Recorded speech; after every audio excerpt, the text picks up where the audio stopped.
এবার আমি একটা এখানে ছুরি নিয়েছি, ছুরি দিয়ে আমি দেখো এইভাবে একটু একটু করে কেটে নেব। আজকে শুধুমাত্র ডিম দিয়েই দেখো কত সুন্দর দারুণ একটা রেসিপি শুরু করব। ডিম দিয়ে ডিমের পান্তুয়া রেসিপি শেয়ার করব বন্ধুরা, দারুণ লাগে খেতে। এখানে মাপ অনুযায়ী 4 চামচের 2 চামচ মতো চিনি খুব সুন্দরভাবে আগে এইভাবে একটু আমি মিশিয়ে নেব। এবার এখানে স্বাদ বুঝে দিয়ে দিব লবণ, একটু সামান্য একটু লবণ। দেখো তোমরা বন্ধুরা, এটা হচ্ছে ময়দা আর এটা হচ্ছে আতপ চালের ময়দা, দুই ময়দা একসঙ্গে ডিমের ব্যাটারে দিয়ে দিব। খুব সুন্দরভাবে পাতলা করে মিশিয়ে নিতে হবে। জল নিয়েছে, জল তৈরি করে নিতে হবে। এই যে দেখো, বুঝতেই পারছো দেখে তোমরা নিশ্চয়, এই যে এইভাবে ব্যাটারটা ঠিকঠাক তৈরি করে নিতে হবে।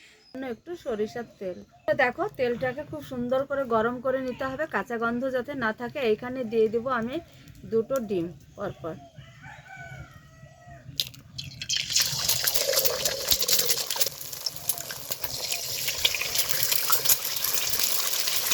এবার দিয়ে দেবো সামান্য একটু লবণ। এইভাবে ডিমটাকে দেখো এইভাবে সেঁকে নেবো, একটু ঘুরিয়ে দিতে হবে, তবে এটা দেখো একদম পাটি সাপটার মতো হয়ে থাকবে। খুব সুন্দরভাবে সেঁকে নিয়েছি, এবার একটা প্লেটে তুলে নেব। এই যে দেখো, এবার গরম কড়াই দিয়ে দিব তেল। এখানে একটা ডিম দিয়ে ময়দা দিয়ে যে একটা মিশ্রণ তৈরি করে নিয়েছি, আর এই যে ডিমের পাটিসাপটাটা এই ময়দার ব্যাটারে দিয়ে দিব। এই যে দেখো, এইভাবে ময়দা দিয়ে খুব সুন্দর করে ডুবিয়ে নেব।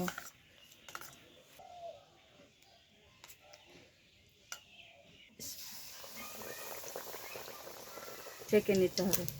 এই যে দেখো, এই পাশটা সেঁকা হয়েছে, এবার ওই তলাটা সেঁকে নিয়েছি। আবারও দিয়ে দিব ব্যাটারে। এই যে দেখো, ওই ব্যাটারে আবারও ডুবিয়ে নিব।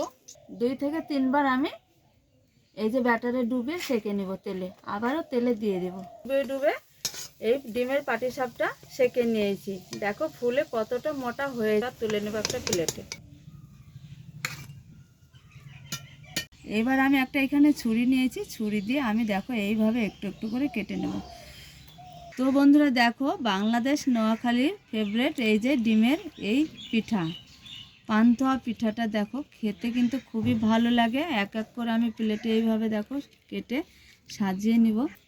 নোয়াখালী, তো বন্ধুরা দেখো, বাংলাদেশ নোয়াখালীর সব থেকে ডিমের পান্তুয়া পিঠা ফেভারিট। আর এই শীতের সময় যে পান্তুয়া ডিমের পিঠা খাবো না তাই কখনো হয়?